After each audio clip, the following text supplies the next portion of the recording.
All right.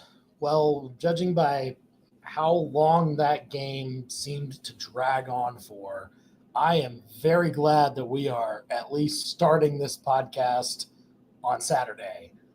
Um, we were maybe in a little bit of danger of that based on the flow of everything and this game being just tailor made for the late SEC network window. We got true SEC after dark vibes in this one. It was weird. It was kind of gnarly. But look, there were a bunch of big plays made, more of them by Mizzou, and that is why they came away with a 22-point win over Mississippi State tonight on senior night. Welcome into the Knee Jerk Reactions. Thanks for joining us live on YouTube and on Facebook. And if you're listening back on the podcast, thanks for tuning in there as well. Or if you're watching this back on our YouTube channel, do us a favor. Subscribe if you don't already, as we'll give you exclusive content like this, as well as all of our big shows that we'll have weekday afternoons from 4 to 6. Be sure to catch all of that. But for these next few moments, we'll be talking about Mizzou's 49-27 victory over Mississippi State to get to 7-3 overall, 3-3 in the SEC, finishing out the home schedule with a win. They went 6-2 in their home games this year and still have 10 wins as a possibility. If they can go on the road and win a couple of games, won't be easy, certainly next week, which we will talk about, and then win their bowl game, then they can put together 3 consecutive 10-win seasons. Never been done at Mizzou. The fact that that's still alive is meaningful, and it was meaningful to get this one tonight for the seniors so they could be carried off the field with their rock and ultimately send off their final game at Faroe Field on a high note. So all that matters, the emotions of it, everything that gets put into it, not just in this game, but throughout the entire week. You heard a lot of the players talking about what that meant to them when they prepared for it. And look, it is meaningful. And it's kind of a boost that gives you that chance to continue on for the next couple of games. See if you can pull an upset next week, and then another rivalry coming up after that. So this game, look, it's a fast start by Mizzou. There were a few nervy moments in the second quarter where you kind of wondered if Mizzou was going to be able to hang on for a halftime lead. But sure enough, the defense did exactly what was required to force Mississippi State in some tough situations. Of course, Mississippi State made a whole lot of miscues in this game, and Mizzou just went ahead and benefited from it. Said, yes, thank you for doing that. We'll take that. Thank you very much. And Ahmad Hardy had an amazing game that everyone in the press box just had the reaction of, are you kidding me? Again? Just incredible night all around from him. Several other guys really stepping up, certainly on the defense, which we will talk about here in a bit. Not everything was great. We'll talk about some of the things that still need to be cleaned up, still need to progress when it comes to this game. But you tell us what you thought of it.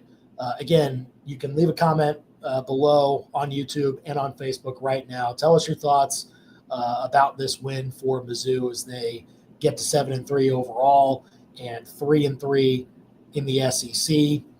I'll go through my 5 takeaways as per usual. And again, give us yours as we roll along. But we have to start with the obvious, and that was Ahmad Hardy running up and down on this Mississippi State defense. Tailor-made matchup for him.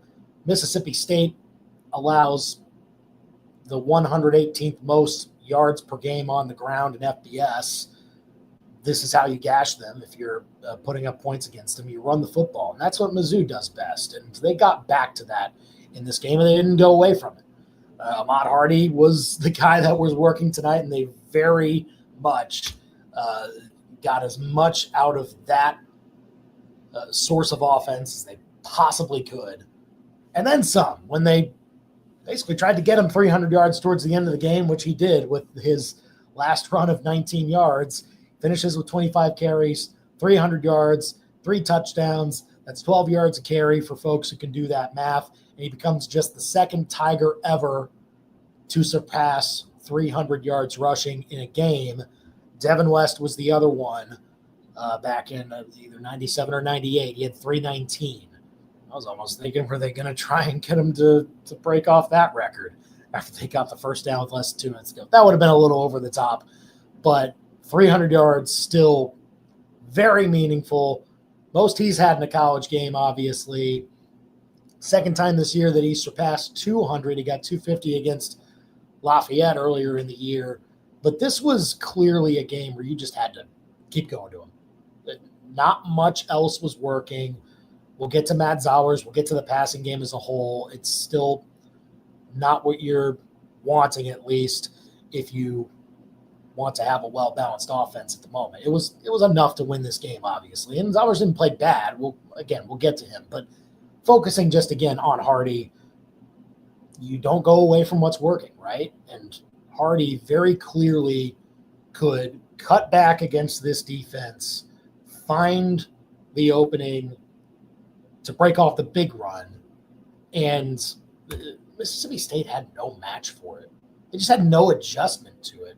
I mean, it's hard to adjust to in the first place, but I mean, runs of 34, 22, a 10-yard rushing touchdown, which was his first one, and that's where he broke something like 3 or 4 tackles, thought he was going to be stopped on forward progress at the 5, but they pops out and he scores. Yeah, a 13-yard run, 11-yard run, and then the 72-yard and 43-yard touchdown runs for Hardy. We mentioned the 19-yarder at the very end that got him to 300 yards. I mean, just it's amazing the ability he has to not only break off the tackles, but I was more impressed by his cutback ability to go against the grain. Immediately knew, hey, the way this play is designed, yeah, I need to follow these blocks, but man, there's a whole lot of space on this right side. Let's just go find that. And sure enough, he made that decision, had excellent vision in this game, and along with his ability to stay on his feet after first, second, third contact, all of that paired together just made for an excellent night for him. And look, I was critical of him last game. I certainly will own up to that. I don't take back what I said in the last game. I think Mizzou did the exact same thing they did in this game. They went with the hot hand last week, and the hot hand was Jamal Roberts, and they decided to go with him a little bit more, and the carries were a little more even there because Roberts seemed to be running with a little more consistency, and so they kept with him. But here they stuck with Hardy, and Hardy, when he gets a chance to keep getting the rock as the hot hand, that's what can happen. Like, there's been no doubt that he's the best running back on the team, and he again showed that with how he ran in this game. And again, just it was exactly what Mizzou offense needed to do. It could have been either Hardy or Roberts running it. Roberts didn't run bad in this game. 9 carries, 45 yards. That's 5 yards a carry. That's not bad. You didn't get 21 of those on just 1 carry, so if you take that away, maybe not as efficient. But Mizzou's running attack needed to be the driving force, and it clearly was. And Hardy was the guy that made it happen. And it's one of those games that you're just going to think back on and think, man, I was in the building when Hardy touched 300 yards, something that only one other Mizzou Tiger has done in history. Like, those are things that you will remember when you look back at this game and you talk about what really was the main thing to take away from it. It's just the fact that there was one guy on the field that would not be stopped. That none of the 50 to 60 players that Mississippi State traveled to the game was going to be able to lock in on this guy. He just was the straw that stirred the drink for Mizzou's offense all night long, and then some. And so Mizzou kept going to it, and he got to 300 yards.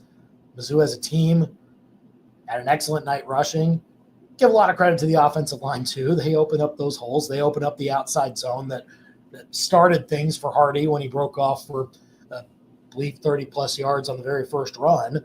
Like, that doesn't happen without, guys back into the game. Certainly Brett Norfleet being back out there with his run blocking ability was, I think, key in this game. I think they missed not only his pass catching, but also his run blocking against A&M last week. So to have all of that come together that way, it's special. And we'll see what Artie's got in store for the next few games. I don't quite know where the season total is for him now, but I assume it has now surpassed 1,300. Obviously, the record from Cody Schrader 2 years ago was, I believe, around 1,600-ish after he got that in the Cotton Bowl. So that could be on the table now for a Mizzou running back to break the single-season rushing record for the third time in 5 seasons. That'd be pretty impressive. Again, I don't know if it'll actually happen. He's going to have 100-plus yard games for the next 3 for Mizzou.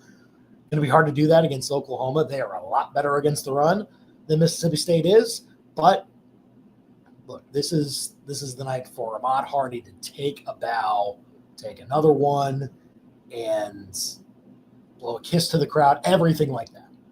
He deserves all the flowers tonight for how he was able to pace Mizzou's offense to a 49-point showing. But, of course, not all of it was them that got those 49 points. 14 of those came from the defense, which really, coming into this game, I thought this was where Mizzou was actually going to win it, was just killing the will from Mississippi State offensively after getting out to a fast start, which Mizzou did that.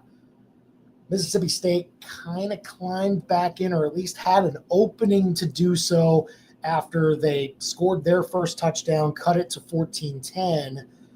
And then you maybe saw some of the openings for them to potentially climb back into the game.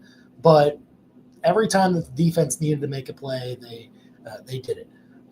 We'll talk about the penalties here in a bit, but just the way that several guys on this defense were able to fly around and wreak havoc on the backfield for Mississippi State when they were changing out quarterbacks. I mean, Khalil Jacobs was excellent. He was everywhere. Chris McClellan with a sack and a half tackle for loss. Look, the Mizzou lost. They didn't have Langdon Kitchen for this game. He was out with injury, and then they lost Nate Johnson very early in the game to targeting, so they're a little more thin on the defensive end spot.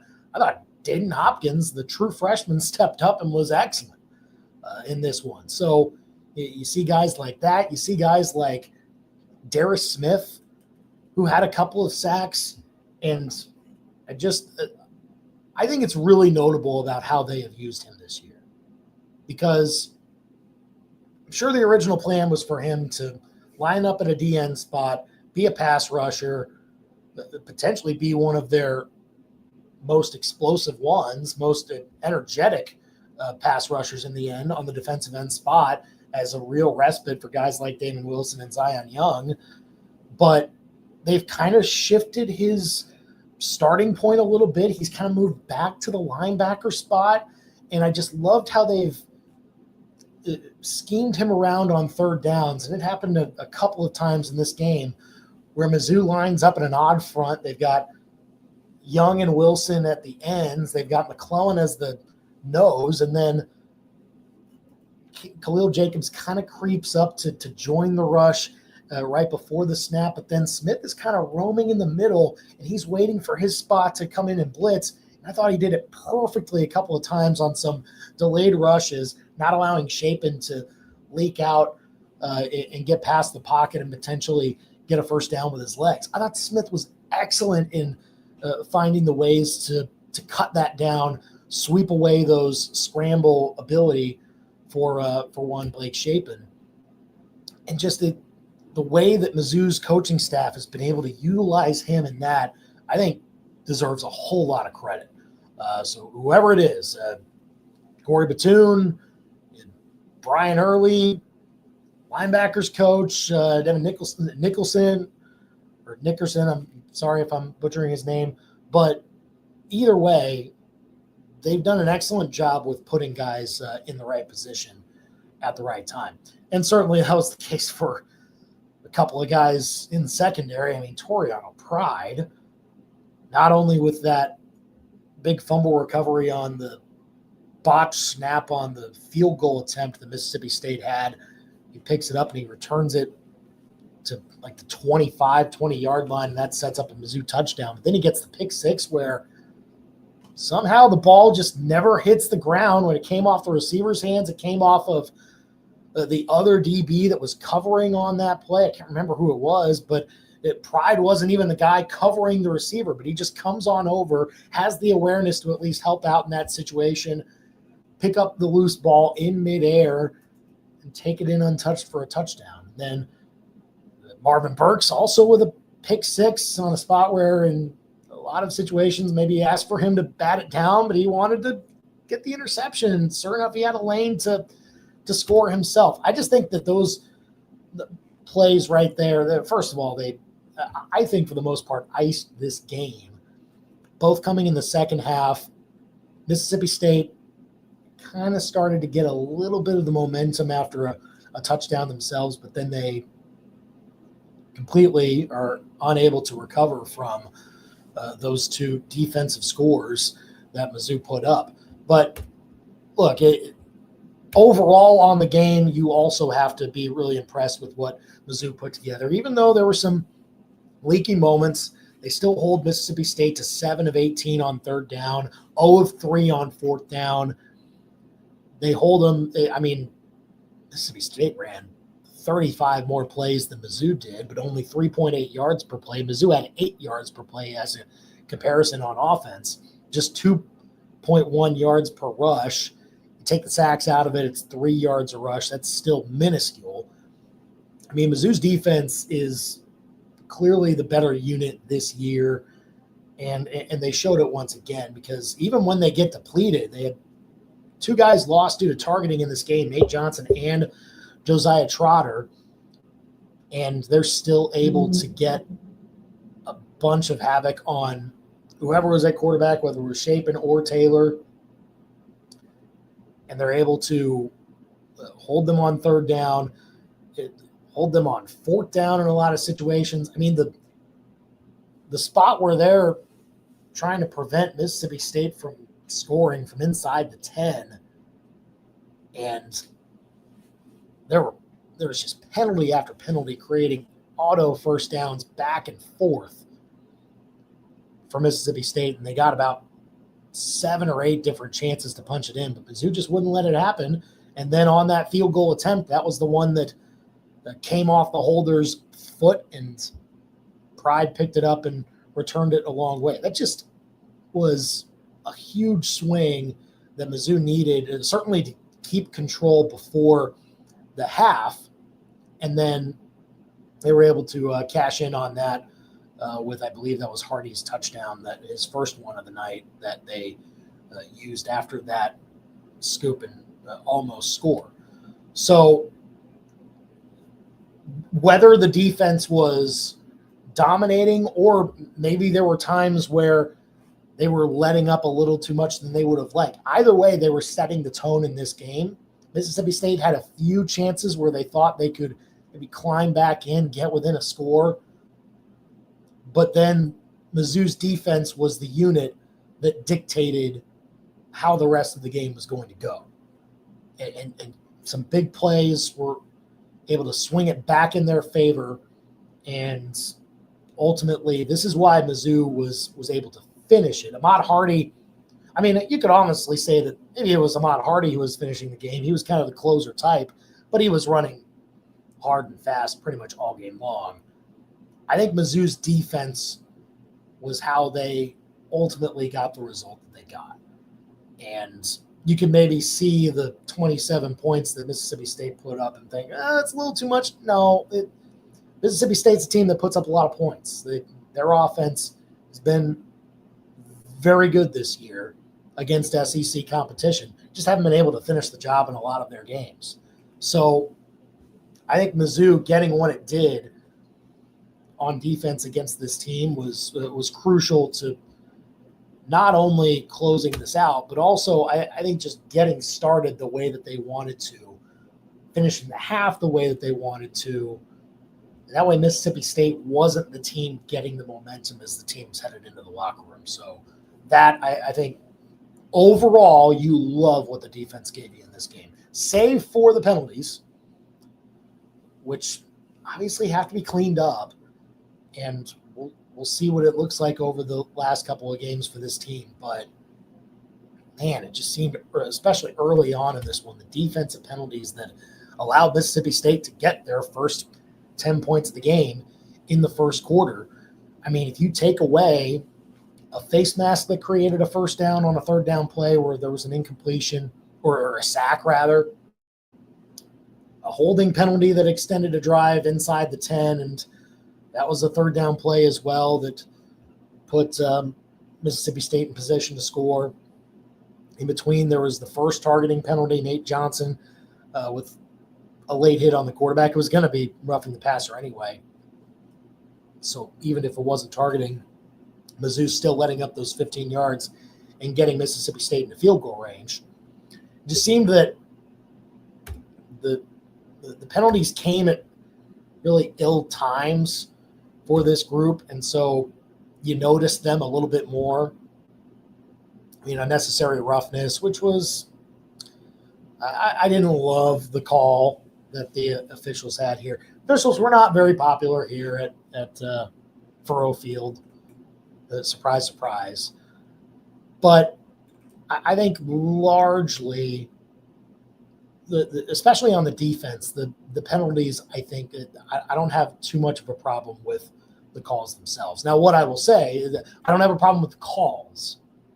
I do have a problem with the targeting rule. And look, there has to be a change to this. I think next year, put levels on this. Do not just have one blanket targeting call for every hit that falls underneath this umbrella. Because not every hit is malicious to the point where it warrants ejecting a player from the game. It can be a 15-yard penalty. Sure.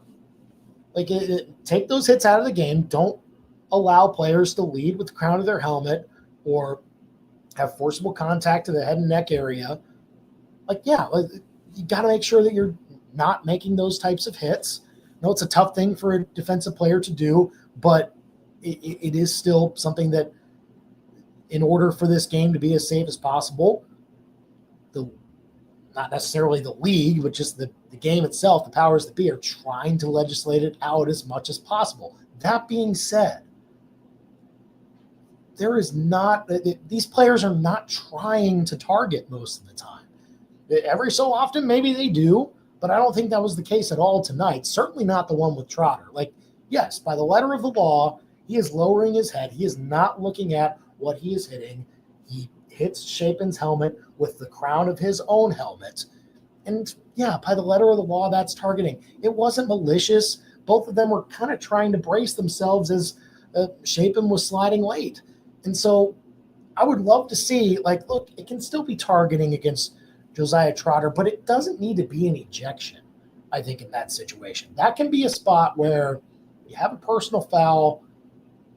In that case, it would have just created an automatic first down or whatever it is, 15 yards. Sure, you can make it a penalty, but I don't think every single one of these plays has to be an ejection for the player. And so I would love to see college football make a change to that next year and have some sort of nuance as to how we view targeting going forward. Because sure, you do need to leave some legislation in place to take players out of the game if they had a violent, unnecessary hit that checks the boxes for targeting and everything like that. Yes, absolutely. There can still be situations where that is the case and the player needs to be taken out of the game. But I think a lot of these calls are not plays that the defensive player is trying to make. They're trying their best to play their position under the rules that they've been given. And sometimes they just have their head in the wrong spot, or they're hitting the wrong target at the very last moment. You've got to leave some sort of gray area there for those hits that, yes, can be flagged and it maybe cost your team some yards or a series, whatever it might be. But let's not take players out of the game for those hits that they don't necessarily intend to make. And so I thought that was the unfortunate part for guys like Nate Johnson and Josiah Trotter in this game. Thankfully for them, both penalties occurred in the first half, so they're not going to miss any time. They'll still be ready to go against Oklahoma, you'd have to think. But, yeah, that's my rant on targeting. Back to essentially the penalties there. I thought most of the calls were fine. Like, I didn't have much of a problem with what was being called on the defense. The grounding calls that were called on Matt Zowers in the game, I did have a bit of a question about. But largely, this is still a defense that has to make sure they're not giving up freebies, especially against this team. Like, it's pretty much the only thing that Mississippi State could hang their hat on is, throwing it up and seeing if you get a penalty in the end. And sometimes it worked. And Mississippi State was able to sustain drive. The only time they were able to sustain drives, it seemed, in this game was when they were aided by a Mizzou defensive penalty. So, look, 2 games left. You know that obviously it has to be cleaned up. It'll get emphasized. Oklahoma will know how to bury you a lot more. And certainly Arkansas's offense will know how to bury you if you give up penalties defensively against them. So clean it up. 11 penalties is still too many, even though you won by 20. 8 on the defense, 3 on the offense. That's too many. So we'll see how Mizzou chooses to address that going forward. Now, look, another thing that maybe wasn't great tonight was the passing game. And clearly, Mizzou's true freshman quarterback is still looking at a lot of area for growth, it would seem right now, after 2 college starts, his first 2 of his career. Still a work in progress. 8 of 15 tonight, a little bit better completion percentage than last game. 112 yards, a little bit better yardage-wise. 2 touchdowns. Great throw to Donovan Olubade. Great catch by him, honestly. Found Josh Manning in the soft spot of his own, and then Manning breaks a whole bunch of tackles to run in for a score. But, man, the interception that Zowers had was just a bad throw. It just was 3 to 5 yards away from where the target actually was. I forget who he was searching for on that play, but it was, I believe, a 3rd down, and you got to put it on him. Like, he's at the first down sticks, and he can just fall backwards and after making that catch, and you've got the first down and you're still driving. So, look, there's still a lot to work on for this kid. I think Mizzou did a little bit better job helping him out in this game, creating some simpler throws for him. Didn't necessarily ask him to throw a whole lot. Game script kind of dictated that. They were ahead all game, and he didn't have to throw him back into it. But it's still a work in progress at the moment. And look, that's to be expected. Still a true freshman, still thrust into a situation where wasn't expected to be the guy. This is going to take some time. The only problem is that there's time running out in the season. And so that's the hard part, is that after the next couple of weeks, you won't get to see that progress continue on until a bowl game, which will be further in the future, and then obviously into 2026. So will we see bright spots of what Matt Zowers could be in a Mizzou uniform over these next couple of games? Will we see him make some big-time plays in crucial spots that maybe keep Mizzou in a game or allow them to take control of the game, whatever it might be? We're starting to run out of time a little bit on whether we're going to see that from Matt Zowers. Look, it's not a dire situation, obviously, on that. Mizzou's run game is, I think, good enough to pace them against most any opponent. But right now, if they go up next week against Oklahoma, they could have the ability to make Mizzou one-dimensional. They have more of an ability to stop Mizzou's run game. And so will Zowers be to step up in spots where you got to convert a few more third downs than you did in this situation. Now, look, Mizzou was good on third down. They were 5 of 10. When it comes to how they got those third downs, look, Matt Zowers found Alubade on a free play for the touchdown there. Zowers found Kevin Coleman with a really nice pass, and Coleman got some yards after the catch, of course. And the other three were on running plays with Jamal Roberts and Ahmad Hardy to convert those other third downs. Zowers still kind of struggling when it comes to the other ones. I think if I'm doing the math here correctly, he was 2 of 7 on third down plays, and one of them resulted in the grounding that was towards the end of the first half, and Mizzou had to kick a field goal in that spot. Which, hey, Oliver Robbins blasted that kick. It just came off the upright. Unfortunate for him, but that was pretty impressive range from the young freshman there. We'll see how many more chances we get to see that. And, look, I think that was a bright spot for Zowers, too. I think he operated that 2-minute drill about as well as he could. Credit to the coaching staff for also helping him out in that situation. They got him to spike with about 19 seconds to go. I think they hoped that they would have done that against Vanderbilt a few weeks ago, but alas. But I thought they did about as well as they could hope in that 2-minute drill to bleed out as much of the clock as possible, give themselves a chance at points at least. Obviously, couldn't quite get the field goal. But look, not to say that Zowers was bad in this game. He had some good moments. It's just still not all the way there. He didn't have to be all the way there tonight because he had Ahmad Hardy running for 300 yards. But in a spot where Mizzou is going to need to rely upon Zowers on the road to not win the game for him, but at least give them a play or two that gets them closer to that point. Still unsure if that's going to be the case. Look, that's, again, what the expectation should have been for a true freshman. We shouldn't heap too many expectations on that. So the fact that it's still a work in progress shouldn't be surprising. It's just this game, again, a reminder that that's what it is at this point. And so we'll see how Mizzou is able to work on that and with him going forward. Now, after 10 games, this broke up a stretch of losing 3 of your last 4. You get back in the win column. You get a win against a team that you were expected to beat, touchdown favorites, everything like that. They only had 1 SEC win.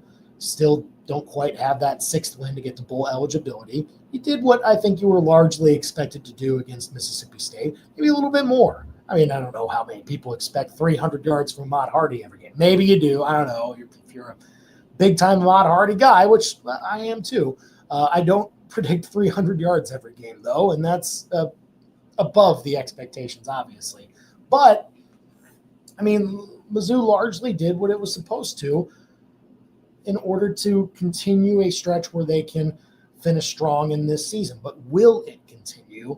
And that's a big if for next week when they go down to Norman, a place where they haven't won, I believe, since the mid-'60s. So you obviously have that to go up against. And you have the fact that Oklahoma looked pretty darn good in Tuscaloosa today, and they have every bit of college football playoff hopes that you could want to have as a 2-loss team at this point in the season. So they've got everything to play for. Highly motivated to come back home and beat a regional rival to continue their bid for the CFP. That's going to be a lot to handle for Mizzou. I mean, I don't know what the spread's going to look like, but I would imagine that Mizzou is at least a touchdown underdog. I would guess it opens at 7.5 and maybe even gets bet up to around 8 or 9. We'll see. But it is a daunting task that Mizzou has ahead of them next week. Again, we talked about the run game being great tonight. Mississippi State was something like 118th in FBS in defending the run. Oklahoma came in this weekend to number 2 in the nation in defending the run. This will be a much different defensive test that Mizzou's O-line has to be ready for. Mizzou's coaching staff has to be ready for. Ultimately, Ahmad Hardy and Jamal Roberts have to be ready for. And certainly so Matt Zollers, if the run game isn't quite what Mizzou needs it to be in that game. And they're going to have to turn to Zollers and be like, okay, what you got? Can you bring us back? It's going to be a hard thing to ask a true freshman to do. But that might happen at points next weekend in Norman. Look, today I don't know if I can predict them to win that game. It is winnable, though. Like, there is a path to victory in that, especially if your defense can play the way that it has. Like, again, take out some of those dumb penalties and play the way that you did tonight, and I think you'll give yourself a shot against John Mateer in that offense. It's all going to come down to when Mizzou has the ball. Like, there will be several times where they're maybe only down a score or maybe 2 scores and they have a chance to cut it into a one-possession game. There will be several chances that they have to do that. What do they do with those opportunities? Can they finish in the red zone? Can they stay out of 3rd and 8, 3rd and 9? Those have been some of the main issues that Mizzou's offense has had over this last stretch, even without or even with Bo Prabula in there. And so it'll be a daunting task for this offense in particular to hold its own in a hostile environment against what is definitely a playoff caliber defense. Like, that unit deserves to be in the college football playoff. The question is, will their offense continue to put them in that position as they're in right now? Like, they were 11 today, and they will be at least 8 or 7 potentially when the update comes out on Tuesday.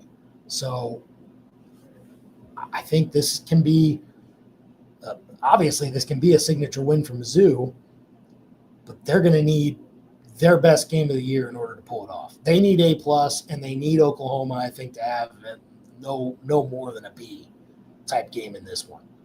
So will it happen? We shall see.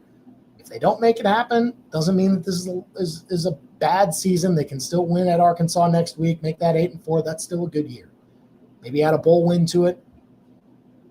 Look, all things considered with how this season went, I think you'll take that. And then obviously afterwards, when the SEC goes to 9 games, 8-4 will mean that you had a winning conference record. Like, let's stop bemoaning 8-4. It can be disappointing, no doubt. It's not to say that you have to be happy with it all the time, but perspective has to be kept here, and you got to keep it this year and going forward with that type of win total. So Mizzou can try and improve upon that. They can get to that 8th win if they make it happen next week in Norman, but they need by far their best effort on the season in order to make it happen, and maybe even need a little bit of help, a little bit of luck for that to happen too. By the way, I mentioned Prabula a little bit ago. He was warming up today, not in pads or anything like that, but he was out there throwing along with Zollers and the rest of the quarterbacks in basically the workout gear. I didn't watch him for a whole lot of time, but he didn't appear to be like limping or anything like that. He was throwing the football the way that I had been used to seeing him throw it. He obviously had been doubtful all week. He was doubtful up until 90 minutes before, and then they eventually said, no, he's out. Eli Drinkwitz punted on saying anything about his status going forward, said, no, that's the future. Let's just focus on what this team did tonight. And so we shall see. At the very least, it's a promising sign for his rehab. I think you could have read into that anyway with him being listed as doubtful. I don't think you expected him to play in this game at all, but the fact that they were listing him as doubtful could have at least been an indication that the healing process is working well. And look, who knows what could happen in the future? Could he come back next week? I have no clue. The little bit that I got to see him throw didn't look all that bad, though. I'm just saying. But we'll see what the injury statuses look like leading up to the Oklahoma game, and we'll be ready to read too much into it right here. So get ready for it, folks. Those are the knee-jerk reactions. Again, leave a comment. Let us know your thoughts on this game tonight as Mizzou gets the victory over Mississippi State, gets to 7 wins. Maybe that was enough to cash your ticket if you got that 6.5 in the jurisdiction of legality. If not, maybe you're waiting for one more. Well, a couple chances to get there. We shall see if that happens for you. Again, thanks for joining us. Be sure to subscribe to our YouTube channel if you don't already, if you're watching back over there. Thanks for also watching on YouTube and listening back on the podcast. We'll have more thoughts on this game on Monday at 4 o'clock on The Big Show with myself and Brendan. And so you'll be able to see that at this exact same spot on YouTube, also on Facebook. You can tune in on radio, obviously, with the free KTGR app. If you don't have that, download it. It's free. Why not? You lose nothing. So be sure to join us for that coverage as well as we talk about Mississippi State, and we look forward to what Mizzou could do in Norman coming up next Saturday at 11 a.m. Thanks for joining us tonight. Have a great rest of your evening, great rest of your weekend, and we'll see you soon.